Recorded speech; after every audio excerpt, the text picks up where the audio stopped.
Alright guys, let's check out the Sinn U50. I honestly didn't think I'd ever get my hands on one of these, but big thanks to my buddy Kevin from Wrong Time Watch. I'll put a link to his YouTube channel in the description. Him and I both live in Michigan. At that Michigan meet I did a little, like last weekend or whatever. Well, whenever this video airs. But he handed it off to me. So he's like, Rob, the shipping on it's going to be kind of expensive sending back. No problem, Kevin. I spend thousands in shipping every year. Not a big deal. I want to see the watch, and I wanted to share it with you guys. So here we are. So instantly, it has that very unique, almost like Minecraft handset here that is very polarizing on like the Sinn U1 and the U50. This is basically a tighter, more scaled down version of the U1 that's going to work on a lot more people's wrist, including Kevin's, because Kevin's wrist is smaller than mine anyway. I think I can probably pull off the U1, and at some point I will see a U1, but for now let's talk about the U50. So case size, you're looking at a 40 millimeter case. The bezel does hang over approximately 0.5 millimeter on each side, so the bezel is going to be 41, but the case is 40. The lug to lug is a 47.5. You have drilled lugs. You are going to get a little bit of an extension on that articulating center link from the end link, but not very much. I did not grab that measurement, but it's not very much. It's already pretty short anyway. 47.5, that's actually pretty dang short, I think, overall. The thinness of this thing, it's 11 millimeter thick. From the case back to the top of the flat sapphire crystal, which has AR coating top and bottom. I love it when places do that. I know a lot of people are in fear of scratching that top layer, but look at what it does to the crystal. It just makes it disappear. I love it. And lug width, 20 mil, so all your straps are going to fit this, and I highly encourage you to try different straps on it. I am warming up to leather straps and FKM and vulcanized and everything like that, and this would work too. You can get a rubber strap with an actual fold-over clasp for this watch, but you can do some aftermarket stuff too. And this one obviously has the bracelet, which all matches up. And the much need of update clasp is still present. So it works totally fine, but I think we can all agree it's time to do something different, hopefully better. So you have 3 micro adjust. You have the dive extension, which is currently out because I don't feel like sizing the bracelet for my wrist, but with the dive extension out from Kevin's wrist, it fits my wrist. So I'm just going to utilize that.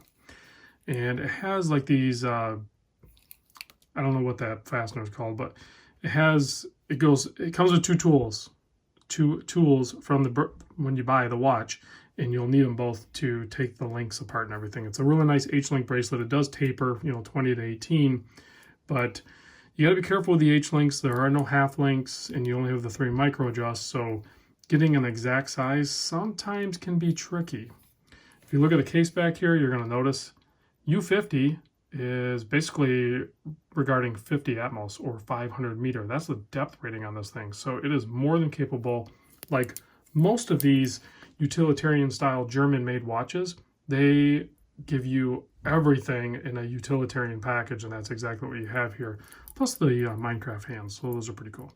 Obviously screw down crown. The crown is 6 millimeter. You get that guy to pop out, and you can hack and hand wind this movement. The movement is, as far as I can tell, I believe it's a Sellita SW300. And I mean, it might have their own custom rotor on it or something like that. I'm not about to pull the case back off to find out. But you have your date position there at 3 o'clock. It doesn't really upset the balance of the dial. It's all really clean anyway. And with that black date wheel with the white print, that works totally fine. And then the touch of red. The bezel is a 60-click bezel. The bezel, so the watch case and the bracelet is all submarine steel, which means it's like anti-magnetic and it should be anti-corrosive and all that good stuff. Now the bezel is actually tegamented steel, so that's going to be like crazy scratch resistant, and it is a 60-click.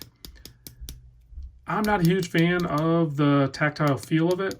It's definitely a thud, thud, thud, thud, and it pulls you back. It's not even a setback like some of them. You have to kind of relax it back.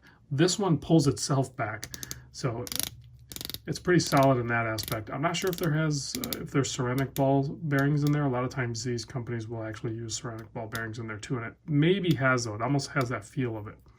So this one lines up really close, just a touch to the left. with that pip up top. Kevin did say he's going to send this in. I think it goes to RGM, I think is their service center, and they're going to make some adjustments or something and hopefully get that lined up good. That's his intention with it anyway.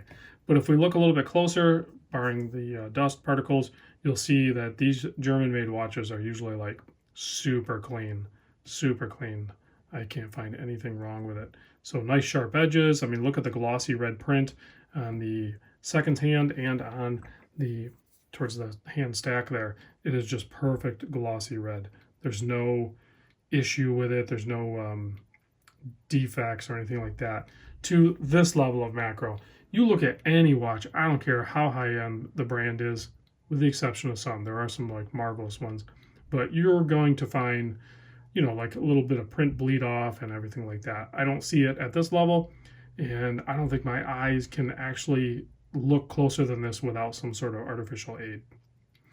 The other thing that's kind of cool, like from this angle, you don't see down there, like I think you did see it because the light shines off it.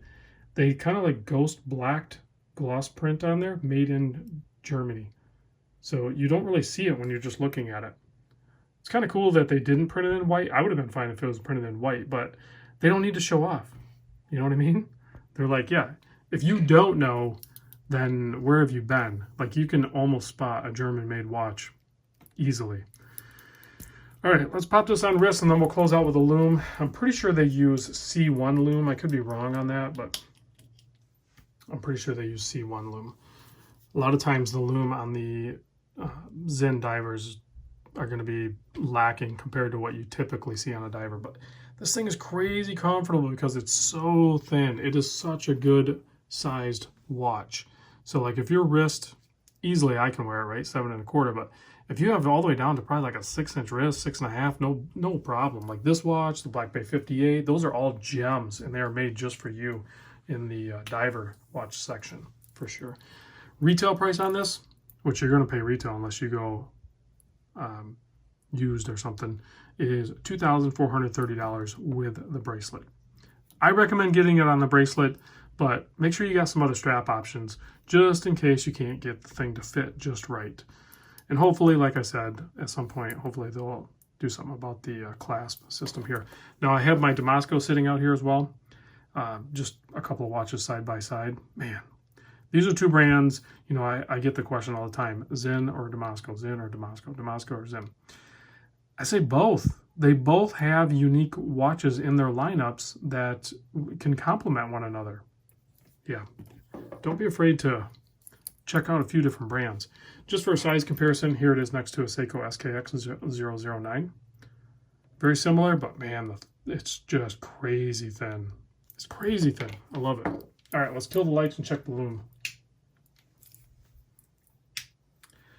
Not bad, not bad. It's definitely not as bright as even the Damasco, which is actually a full C1, and certainly not as bright as the Seiko, but it is plenty bright, and it should last a long time, I think. There's even a little bit of lume on the second hand, so that's kind of clean. All right, guys, thanks for watching. I'll catch you on the next vid.